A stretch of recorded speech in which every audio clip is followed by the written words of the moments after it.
두 번째 지정 토론자 소개해드리겠습니다. 백경희 인하대학교 법학전문대학원 교수님이십니다. 교수님은 고려대학교 법학과를 졸업하시고 동대학에서 법학 박사학위를 취득하셨습니다.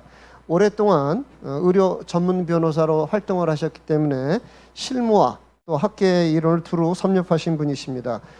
현재 대한의료법학회 이사, 대한의료법학회 이사 등 다양한 활동을 하고 계시고 국가생명윤리정책연구원 비상임 이사로도 활동하고 계십니다. 그럼 토론 부탁드리겠습니다. 큰 박수로 환영해 주시기 바랍니다. 예, 안녕하세요. 저는 수술실 CCTV 위무 설치와 관련해서 앞서 발제 세션에서 여러 가지 내용을 설명을 다 해주셨기 때문에요. 요 앞에 있는 부분들은 상당 부분 이미 다 해소된 내용이라고 생각이 되어서 특히 외국의 경우에는 어떠한지 그리고 향후 우리의 입법 방향은 어떻게 나아가야 하는지 이런 부분에 대해서 법적인 관점에서 검토를 하려고 합니다. 외국의 경우에도 비슷한 사례들이 많이 발생을 했습니다. 지금 보시는 것처럼 미국의 경우에는 2003년도에 플로리다 주에서 가슴 성형 수술을 받고 있다가 이 사람이 마취에서 깨어나지 못해서 결국은 사망에 이르게 된 사안이 있었고요. 또 2015년에도 버지니아주의 대학병원에서 내시경 중에 담당 의료진이 환자를 조롱하고 일부 오진을 내리는 내용이 녹음 자료에 의해서 확인이 돼서 소송이 이루어진 케이스가 있었습니다. 그렇기 때문에 우리나라뿐만 아니라 미국에 있어서도 수술실 CCTV를 위무 설치하자라는 요구들이 이미 사회적 이슈로 제기된 바 있었습니다. 그렇지만 실제로 법으로 이어지지는 못했는데요. 그 이유에 대해서는 여러 가지 논의들이 있지만 가장 큰 문제점으로 의료의 방어권이 많이 상실될 수가 있고 또 그렇게 되면 결국은 의료 행위는 구명성, 사람의 생명을 구하기 위해서 하는 부분인데 이렇게 방어적 진료가 되다 보면 결국은 국민이 피해를 받기 때문에 그런 차원에서 위권 보호의 측면이 강조되었던 것으로 보여지기도 합니다. 어쨌든 지금 보시는 것처럼 미국의 위스콘신 주에서는 2018년도에 관련 법안이 발의되었지만 결국 상원 결의를 통과하지 못해서 입법화되지는 못했습니다. 당시에 법안의 내용을 일부 살펴보게 되면요. 우리나라랑은 조금 다른 측면들이 몇 가지 있습니다. 우리나라의 법제에 있어서는 녹화만 가능하도록 되어 있고 녹음은 불가능하게 되어 있지만 지금 보시는 것처럼 미국의 위스콘신주 법안 같은 경우에는 녹음까지도 가능하게 되어 있습니다. 우리나라와 비슷하게 특수한 상황에 있어서는 정당한 사유가 있을 때 촬영이 면제되는 경우도 있기도 합니다.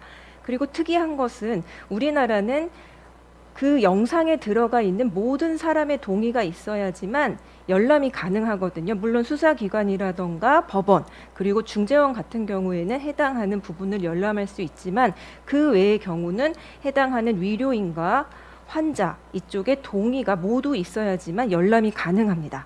그렇지만 미국의 경우에는 환자 쪽에서 요구했을 때에는 제한적인 공개까지 가능하도록 하고 있기 때문에 이런 부분에 있어서도 차이가 있습니다. 어떻든 미국의 경우에 이런 식으로까지 법안이 발의가 되었지만 통과는 되지 못했습니다.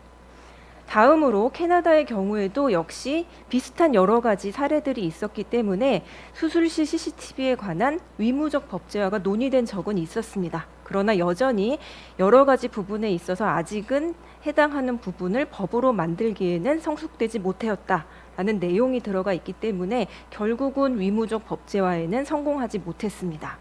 다만 일부 지역의 수술실 같은 경우에는 녹음과 녹화 모두 가능한 내용들이 들어가 있는 여러 가지 기기들이 CCTV보다 조금 더 발전된 기술적인 양상으로 설치가 되어 있기 때문에 이런 것들을 통해서 해당하는 부분들을 수술실 내부에 설치하고 있다고 합니다. 우리나라의 경우에는 내년도에 이제 실제 시행이 이루어지게 되고요. 그렇기 때문에 그 전에 하위 법령을 통해서 여러 가지 구체적인 기술적인 논의라던가 어떻게 CCTV를 보관하고 해당하는 부분들을 관리할 것인지 이런 것들이 마련되어 가고 있는 수순에 있습니다. 그렇지만 해당하는 부분과 관련해서는 여전히 논의가 있고요. 이 부분이 영유아 보육법과 비교가 돼서 해당하는 CCTV의 유용성이라던가 또 효용 가치, 아까 말씀하신 여러 가지 기본권의 침해 양상, 이런 것들이 앞으로 실제 법이 시행되었을 때 문제를 야기한다라는 것은 아마 명약관화하다고 생각이 듭니다. 특히나 수술실 CCTV 설치 위치와 관련해서 너무 근접해서 촬영하는 것은 아까도 말씀하신 여러 가지 프라이버시권이라던가 다양한 부분의 침해가 이루어지는 것은 물론이고 또 방어적 수술이라던가 수술 위축에 대한 문제를 현실화할 가능성이 굉장히 높다고 사료가 됩니다. 그래서 아까도 보여주신 다양한 예 중에 경기도의 경우에도 꽤 멀리 수술실 내부를 촬영할 수 있도록 위치를 정하고 있는 것을 보면 굳이 근접 촬영까지 가능하도록 하는 부분은 상당히 위험하다고 생각이 듭니다.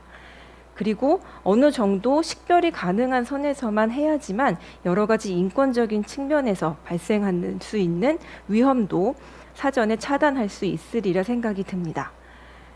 결국은 수술실 CCTV를 왜 설치를 해야 되는지 관련된 도입 목적과도 연계가 되는 부분이 있는데요. 이런 부분들을 좀 고민을 해서 하위 법령을 만들 때 이 CCTV의 설치 위치라던가 어느 정도의 해상도로 할 것인지 이런 부분을 접근해야 할 것 같습니다. 또 한 가지 문제점이 지금 우리 의료법에서는 명문으로 수술실 내부라고만 한정을 하고 있는데 아까도 여러 가지 사례들을 보여주셨지만 수술실 내부만 문제가 되는 것은 아닐 수도 있습니다. 특히나 회복실이라던가 출입하는 부분 이런 부분에 대해서도 논란이 되어 왔고 사실 도입 이유라던가 당시에 관련된 여러 가지 사례들을 보게 되면 이 부분에 있어서 굳이 내부를 찍지 않더라도 이 출입하는 부분이라던가 관련된 부분만 정확하게 우리가 관리를 했다면은 수술실 내부에 굳이 해당하는 CCTV를 설치할 필요가 있었겠는가라는 의문이 들기도 합니다.